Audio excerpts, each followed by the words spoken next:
இல்ல opposite side வந்து யாரா இருந்தாலும் பரவாயில்லப்பா எனக்கு காசு தான் முக்கியம் அப்படின்ட்டு காசை வாங்கிட்டு காலி பண்ணி விட்டுருவீங்களா? சின்ன வயசு பிள்ளைங்க காதல் பண்றதுக்காக காதல் வசிக்கிறதுக்காக ஜெயச்சந்திரனின் அடடா ஆடியோ ஆஃபர் 5 முதல் 70% வரை டிஸ்கவுண்ட். உங்களுக்கு ஏதோ பாதிப்பு உண்டு பண்ணியிருக்கான், ஏதோ கெடுதல் பண்ணியிருக்கான், உங்களை செய்வினையால் அவன் தாக்கியிருக்கான், உங்களுக்கு அநீதி பண்ணியிருக்கான், உங்களுக்கு கிடைக்க வேண்டிய சொத்தையோ இல்லை வேற ஏதோ விஷயத்தையோ மடக்கியிருக்கான், உங்களுக்கு ரொம்ப டார்ச்சர் கொடுக்குறான்னா கர்மவினை சம்பந்தமான சில பிரச்சனைகளை வந்து நம்ம கையாளும் பொழுது அந்த உடலுக்கட்டை வந்து நம்ம போட்டுக்கணும். இன்னைக்கு யாரு வேணாலும் எந்த சந்தர்ப்பத்தில் வேணாலும்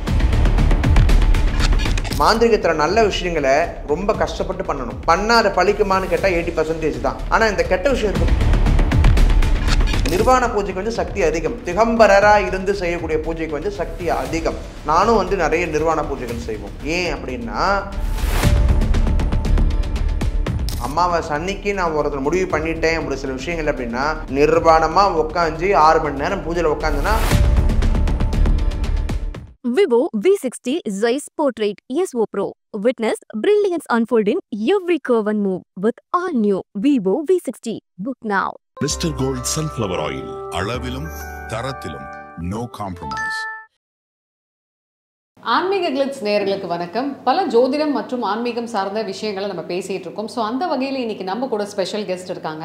ஸோ அருள்வாக்கு ரேணுகா தேவி அம்மா தான் அந்த ஸ்பெஷல் கெஸ்ட். வணக்கம்மா. வணக்கம் அம்மா. இப்போ பொதுவாக பார்த்தீங்கன்னா இப்போ ஒரு அட்வொகேட் கிட்ட போய் நம்ம ஒரு பிரச்சனையை வந்து கொடுக்குறோன்னு வைங்களேன், அவங்க வந்து நமக்காக தான் வாதாடுவாங்க, புரியுதுங்களா? ஏன்னா ஃபீஸுன்ற ஒரு விஷயத்துக்காக தன்னோட கிளைண்ட் சேவ் ஆகணும் அப்படின்ட்டு வாதாடுவாங்க. இப்போ உங்ககிட்ட வந்து பல மக்கள் வருவாங்க, பல தரப்பான விஷயத்த வந்து உங்ககிட்ட சொல்லுவாங்க, வசியம் பண்ணணும், அவனை அழிச்சிடணும் அப்படின்னு சொல்லிட்டு. சில பேர் வந்து ஃப்ராடுங்களோ இல்லை வந்து நான் தப்பு பண்ணிட்டு இப்போ நானே உங்ககிட்ட வருவேன், நான் வந்து இந்த மாதிரி இவனை அழிக்கணுமா அப்படின்னு சொல்லுவேன். ஸோ அந்த மாதிரி சமயத்தில் டீனா தப்புன்னு பார்ப்பீங்களா, இல்லை ஆப்போசிட் சைடு வந்து யாராக இருந்தாலும் பரவாயில்லப்பா எனக்கு காசு தான் முக்கியம் அப்படின்ட்டு காசை வாங்கிட்டு காலி பண்ணி விட்டுருவீங்களா? இந்த கேள்விக்கு முன்னாடியே நான் பதில் சொல்லிட்டேன். என்னோட குருநாதர் நீ பணம் தேட போறியா, அதாவது வாழ போறியா சாக போறியான்னு கேட்டார். வாழணும்னா பணத்தை தேடணும், ஆமாம்.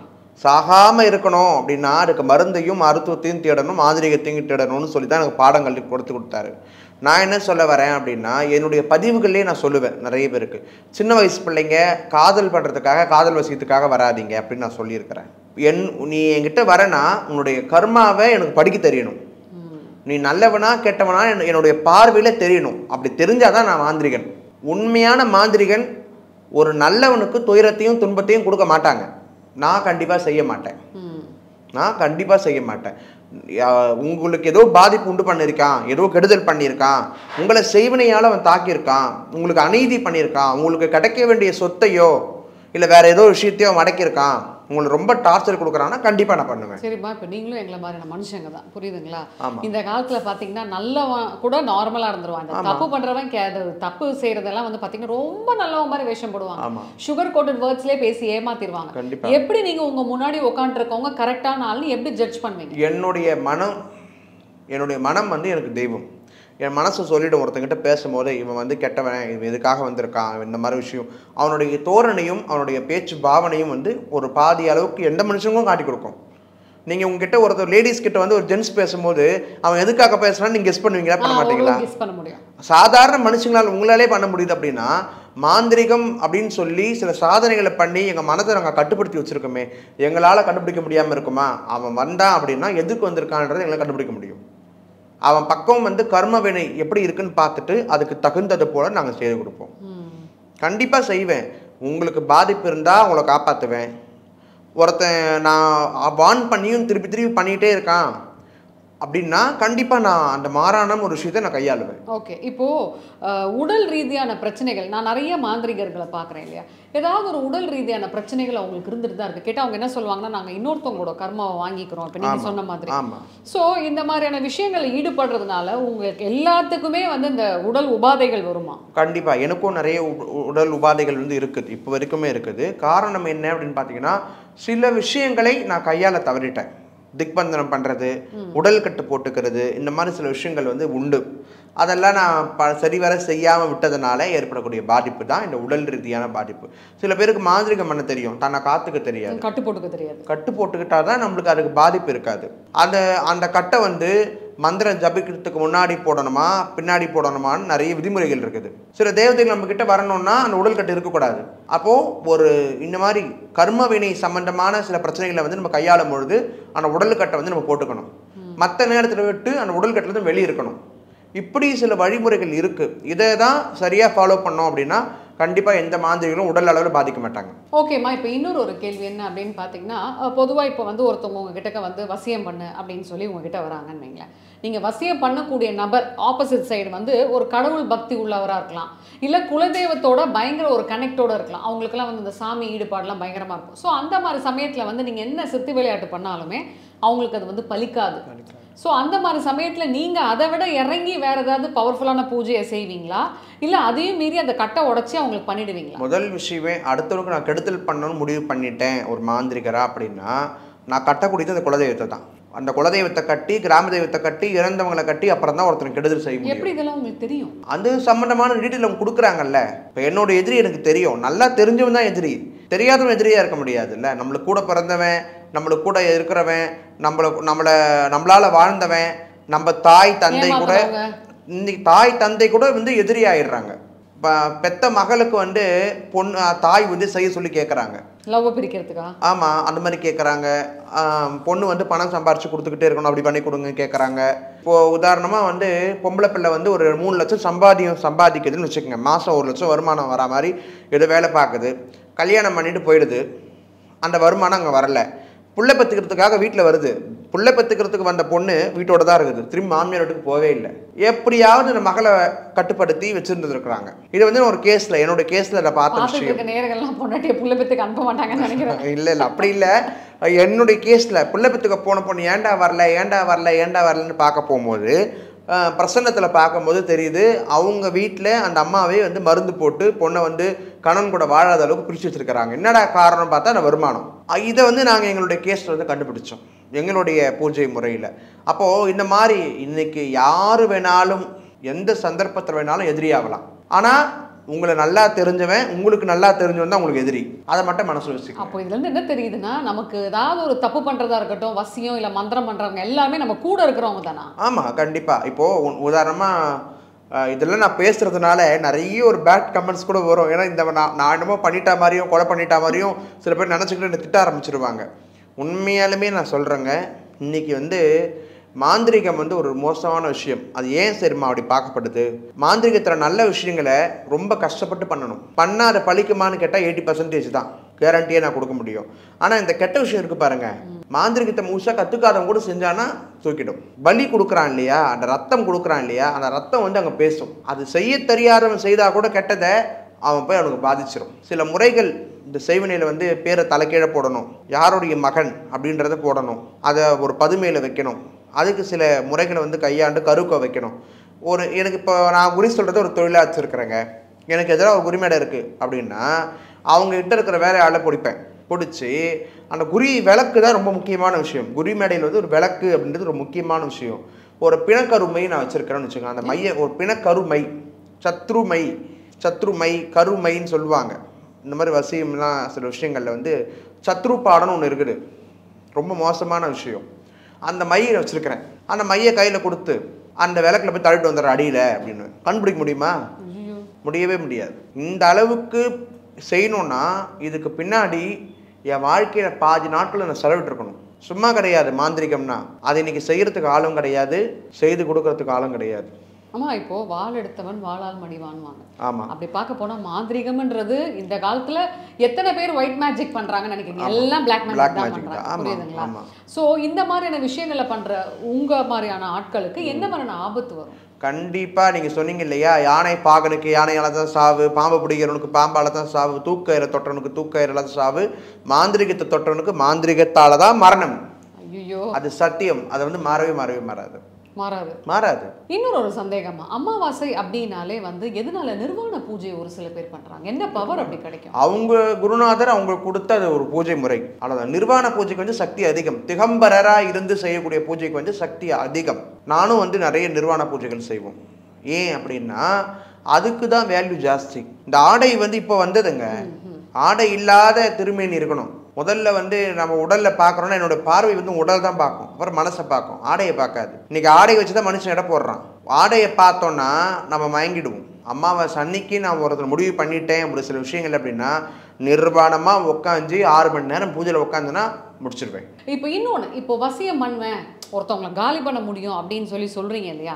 ஸோ இந்நாருக்கு நம்ம வசியம் செய்யணும் அப்படின்னா என்னென்ன உடைமைகள் உங்களுக்கு தேவைப்படுதுமா? கண்டிப்பாக ஒருத்தருக்கு வந்து வசியம் பண்ணணும் அல்லது 8 கர்மல எதை செய்தாலும், நான் சொன்னேன் இல்லையா, அஷ்டமாசத்தில் எதை செய்தாலும் ஒரு நபருக்கு வந்து அவனுடைய தலைமுடி, நகம், அவனுடைய ஃபோட்டோ, அவனுடைய அம்மா பெயர், அவனுடைய பெயர், இது 5 முக்கியம்.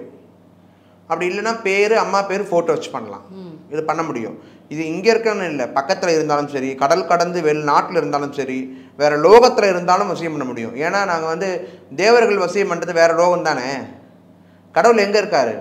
பரலோகத்தில் இருக்கிறார் இல்லையா, எல்லாருடைய கருத்துப்படி. அப்போ அந்த லோகத்தில் இருக்கிற கடவுளை வசியம் பண்ண முடியுதுன்னா அடுத்த கண்டத்தில் இருக்கிறோன்னு நம்மளால வசியம் பண்ண முடியும். சரி, இப்போ நான் இன்ஸ்டாகிராமில் வந்து பார்த்துட்டு இருக்கேன், நிறைய பொண்ணுங்க வந்து ஃபாரினர்ஸு ஏகப்பட்ட பேரை வந்து நல்லா வெயிட் பார்ட்டிங்களோட ஃப்ரெண்ட்ஷிப் வச்சுட்டு இருக்காங்க.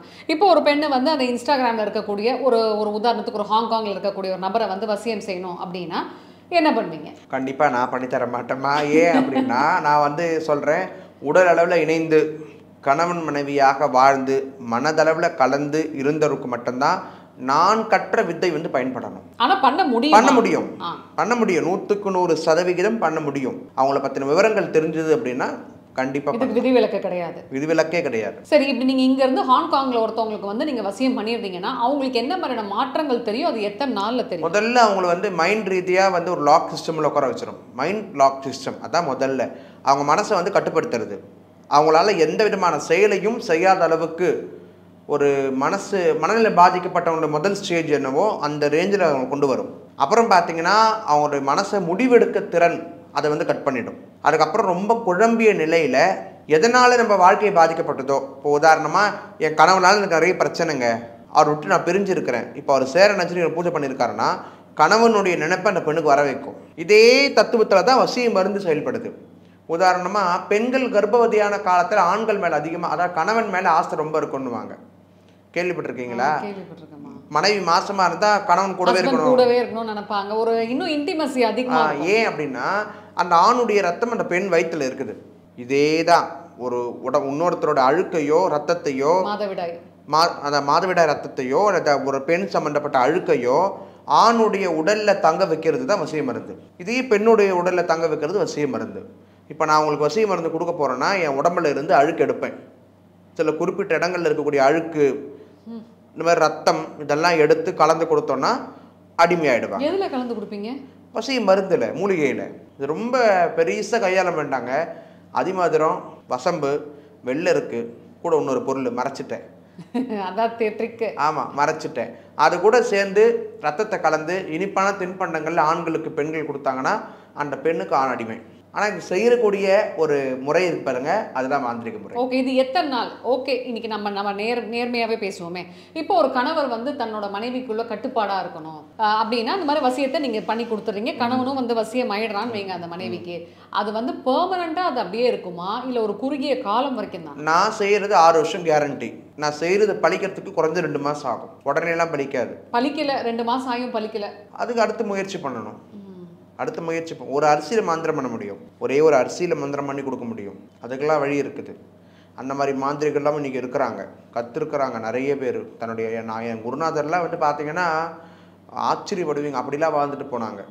அவங்கள பார்த்து தான் நாங்கள் கற்றுக்கிட்டோம் மந்திரத்தை. இப்போது இன்றைக்கி வந்து ஒரு பெண்ணை நான் வசியம் பண்ணணுன்னு நான் நினச்சிட்டேன்னு வச்சுக்கோங்க. ஒரு பெண்ணை வந்து வசியம் பண்ணணுன்னு நான் நினச்சிட்டேன் அப்படின்னா அது அடுத்தனுடைய பயன்பாட்டுக்காக இருக்கணும். ஒரு பெண் வந்து வேற ஒருத்தருக்கு கேட்டு வசியம் பண்ணி நான் பண்ணக்கூடாது. ஒரு மாந்திரிகர் தன்னுடைய தேவைக்காக எதுவுமே பண்ணிக்கூடாது. அதான் மாந்திரிகத்தினுடைய முதல் ஸ்டெப்பே.